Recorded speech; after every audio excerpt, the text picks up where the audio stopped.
রানীশঙ্কর পীরগঞ্জের মানুষের যথেষ্ট ধৈর্য রয়েছে এবং আমরা শান্তিপ্রিয়। আমি আপনাদের পায়ে ধরে অনুরোধ করছি, আমাদের সম্মানকে অক্ষুণ্ণ রাখুন। আমাদের ভাই আসিফ ভাইকে সেফলি গাড়িতে উঠিয়ে দেওয়া এটা আপনার ইমানি দায়িত্ব। এই দায়িত্ব অন্তত সকল যুবককে পালন করার আহ্বান জানাচ্ছি। প্রিয় যুবক ভাইরা আমার, সবাই বসে বলি আল্লাহু তাকবীর, সবাই বসে বলি, কেউ দাঁড়ায় থাকবে না।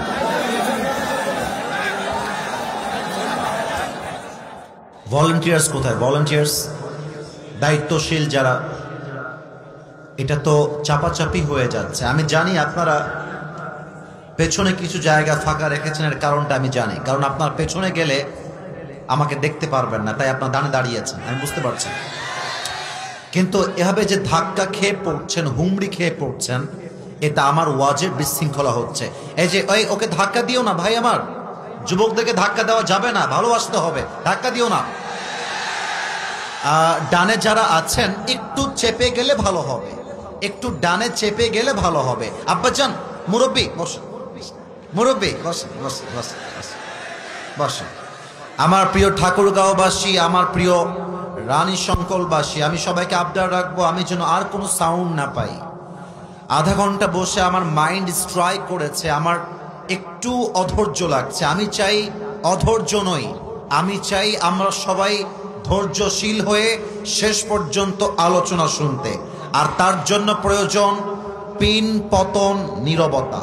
মাদ্রাসা কমিটি এবং আয়োজক কমিটি যারাই রয়েছে, আমাদের মাহফিলের সভাপতি, অতিথিবৃন্দ যারাই রয়েছে, এই প্রোগ্রামকে বাস্তবায়ন করবার জন্য যারা দিনরাত পরিশ্রম এবং কষ্ট করেছে, আল্লাহ সকলের পরিশ্রমকে ওয়াসিলা করে যেন মৃত্যুর পরে সবাইকে জান্নাতুল ফেরদাউসের বাসিন্দা হিসেবে কবুল করে নেয়। আপনারা সবাই পড়েন আমিন।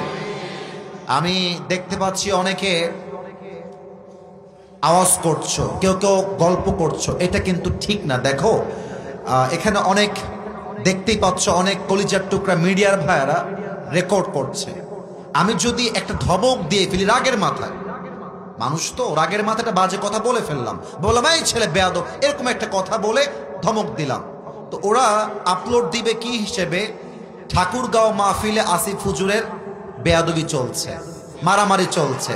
এটা ঠাকুরগাঁয়ের বদনাম হবে।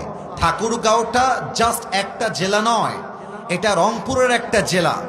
আর রংপুরের মাধ্যমে এই দেশটা সেকেন্ড টাইম স্বাধীন হয়েছে, ভুলে গেলে তো চলবে না, বলেন না সবাই।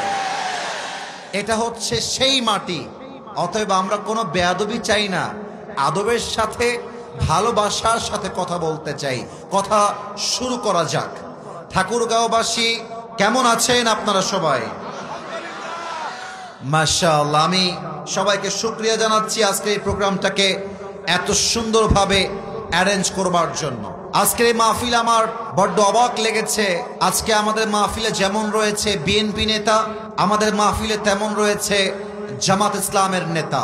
আমরা চাই আগামীর বাংলাদেশটা হবে ঐক্যতার বাংলাদেশ। আমাদের রাজনৈতিক মতামত ভিন্ন থাকতে পারে, বাট আমাদের রব এক, আমাদের ধর্ম এক, আমাদের কিতাব এক। অতএব দিন শেষে আমরা সবাই এক।